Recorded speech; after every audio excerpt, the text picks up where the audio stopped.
Good morning, everyone. So today I'm going to solve multi-step equations, particularly ones that are written as fractions, or fractions play a big part of this. These types of questions, my students tend to get really confused. As soon as you see any kind of big division bar indicating a fraction, my students, it hits in their brain, oh my gosh, fractions, I don't like those, don't know what to do. It's really not that bad. Keeping with the idea that when solving multi-step equations, we are going to work from the outside in. So I'm going to identify my variable. In this case, I have an x. I'm going to work on that side of the equal sign, right? So I'm still focusing over here, but I'm going to go farthest out and work my way into my x. So here my x is being multiplied, I have subtraction, and I have division. So I think of this as sort of the opposite of if I was evaluating, right? Instead of just multiplying, subtracting, and then dividing, I'm going to work from the outside and work my way. So farthest away is this 8 here. Now, the problem is dividing.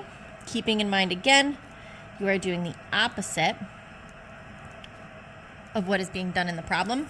If they have division, you will multiply by 8, so that goes away. So the opposite of division is multiplying, so we are going to multiply by 8 on both sides of my equation. Now, a lot of students get confused when they multiply by 8. They think they have to multiply the 8 and distribute here. But remember, we're multiplying to make this simpler, right? So we're not doing extra work by multiplying the top. The multiplication just cancels out the bottom. So the top actually stays the same. And I'll write that on the top. I'll write this on the side. Top stays the same. My speech is a little off today. It's a Monday. So 2x minus 6 over here, because those went away, and now 2 times 8 is 16. Now we're back to a regular two-step equation like we had been doing before.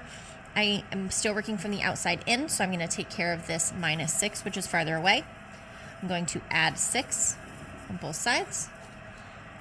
I'm left with 2x equals 22.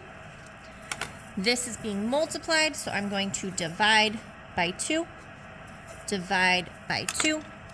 and x equals 11.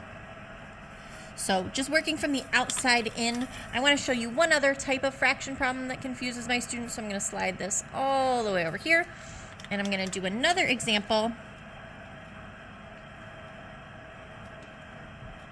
over here. And I'm going to do 3x, where am I?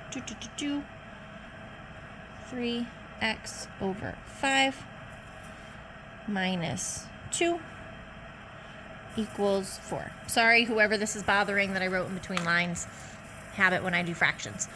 Now, here I have a fraction again, but still in the idea of I'm working from the outside in. If I were evaluating, I would multiply by 3, then divide, then subtract. I'm working now farthest away. So if I'm looking at this side, my minus 2 is all the way over here. It's actually farther away from my x. So I'm going to take care of this first. So I'm going to add 2 on both sides. I still have my 3 over 5, my 3x over 5. Now 4 plus 2 is 6. Now again, don't be thrown off by the fraction. It just means division. The opposite of division is multiplication. So I'm going to do times 5. Times 5. I'm not going to multiply on top because I know that the multiplication just got rid of the 5. So now 3x equals 30. Those guys I do multiply. I got to get rid of that 3. So I'm going to divide. And x equals 10. Alrighty. I hope this helped everybody. Just a couple of examples. Solving two-step equations. Wow, multi-step equations. I can't even talk. Solving multi-step equations written with fractions, either the entire problem being a fraction or just having a fraction somewhere in there.